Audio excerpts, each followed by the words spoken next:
Hello guys, welcome back to our YouTube channel Mamy's World. രാവിലെ എഴുന്നേറ്റു. കുഞ്ഞുങ്ങൾ രണ്ടുപേരും നല്ല ഉറക്കത്തിലാണ്.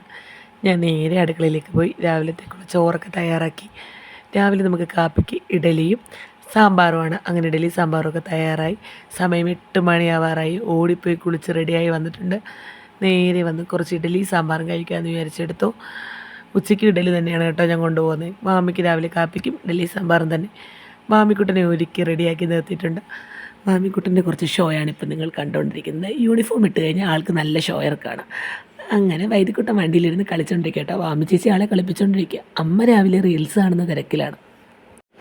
അങ്ങനെ നേരെ സ്കൂളിലേക്ക് പോകാൻ വേണ്ടി ഇറങ്ങിയപ്പോൾ നിൽക്കുന്നു നമ്മുടെ ലൂണക്കുട്ടൻ. അങ്ങനെ ലൂണക്കുട്ടനോടും ബൈ ബൈ ഒക്കെ പറഞ്ഞ് വൈദ്യക്ക് നേരെ ഓടി പോകുന്നുണ്ട് കേട്ടോ വണ്ടി കയറാൻ. അങ്ങനെ ഞാനും വരുന്നു എന്നൊക്കെ പറഞ്ഞ് വണ്ടിക്കകത്ത് കയറിയിരിപ്പായി.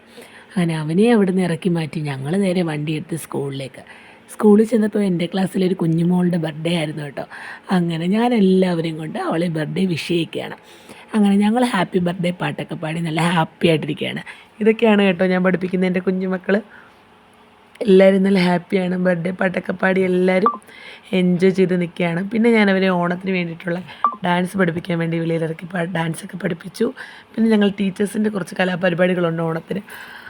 അതിന് വേണ്ടിയിട്ടുള്ള പ്രിപ്പറേഷൻസൊക്കെ കഴിഞ്ഞ് ഞങ്ങൾ ക്ഷീണിച്ച് അവശരായി ഇരിക്കുകയാണ്. അങ്ങനെ ടീച്ചേഴ്സ് തമ്മിൽ കുറച്ച് തമാശയും കാര്യങ്ങളും ഒക്കെ പറഞ്ഞിരുന്ന് കഴിഞ്ഞു. എന്തായാലും നല്ല രസമാണ് കേട്ടോ എല്ലാവരും കൂടെ ഒരുമിച്ചിരിക്കുമ്പോൾ. അങ്ങനെ അതൊക്കെ കഴിഞ്ഞ് വെളിയിലോട്ട് ഇറങ്ങിയപ്പോൾ എല്ലാവരും വീട്ടിൽ പോകാൻ തയ്യാറായി ഇങ്ങനെ ഇരിക്കുകയാണ്. അങ്ങനെ എല്ലാവരും ഓരോരോ ജോലികളിൽ മുഴുകിയിരുന്നപ്പോൾ ഓടി വരുന്നു നമ്മുടെ ശരണിക്കുട്ടി. വീട്ടിൽ പോകാൻ സമയമായി, എല്ലാവരും പൊക്കോന്ന് പറഞ്ഞിട്ട് എന്നെ വീഡിയോ കാണിക്കില്ലേ എന്ന് പറഞ്ഞ് ഓടിപ്പോകുന്ന രാജി മിസ്സും. അങ്ങനെ ഞങ്ങൾ നേരെ ഞാൻ നേരെ വീട്ടിലെത്തി. വൈദ്യക്ക് എന്നെ കാത്ത് ഇന്നും ഡോറിൻ്റെ അടുത്ത് കാണും കേട്ടോ. ഞാൻ മെല്ലെ ഗ്രില്ലൊക്കെ തുറന്നിട്ട് അകത്തേക്ക് കയറി പോവാണ്. കതക് തട്ടണ്ട, അവൻ അതിൻ്റെ അടുത്ത് തന്നെ കാണും. അങ്ങനെ ഞാൻ മെല്ലെ കതക് തുറന്ന് നോക്കിയപ്പം നിൽക്കുന്ന എൻ്റെ വൈദ്യക്കുട്ടൻ. എൻ്റെ കൈ കുറച്ച് ചോക്ലേറ്റ്സ് ഉണ്ടായിരുന്നത് അവന് കൊടുത്തു. സന്തോഷത്തോടെ അവനത് മേടിച്ചുകൊണ്ട് ഓടിപ്പോയി. ഇതെനിക്കിന്ന് കിട്ടിയൊരു ഗിഫ്റ്റാണ് കേട്ടോ. കുഞ്ഞു ഗിഫ്റ്റ് എന്ന് പറയാൻ പറ്റില്ല, ഒരു വലിയ ഗിഫ്റ്റ് തന്നെയാണ്. അങ്ങനെ അതൊക്കെ ഒന്ന് അൺബോക്സ് ചെയ്തു.